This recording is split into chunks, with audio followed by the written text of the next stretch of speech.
ওই মাছ ছোট ছোট বেশি বড় না বাইরে বাচ্চা এই বাইরে তা না রাও এক বেলার মাছ তো হইছে না এর ভিতরে সাপ ওদায় সাপের অবস্থা এই তো আমার এই বাড়ি তো সাপের এই যে একটা বড় সাইজের পিচ সাইজের টাকি যার শরীর পেকে গেছে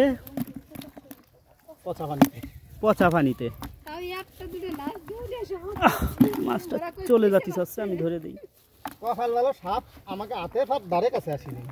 আসুক গে তা আসলে তোরা তুই তো মারছিস নাকি আর ও সাপে কিছু হবে না দুড়া সাপ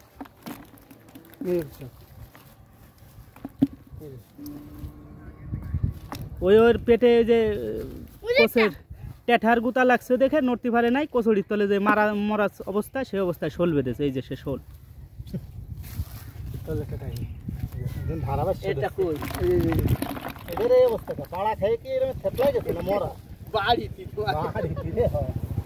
থেতলাই ফেলাইছো মাইরে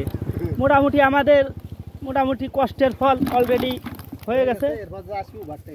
যেটা আসবে সেটা হচ্ছে অতিরিক্ত বোনাস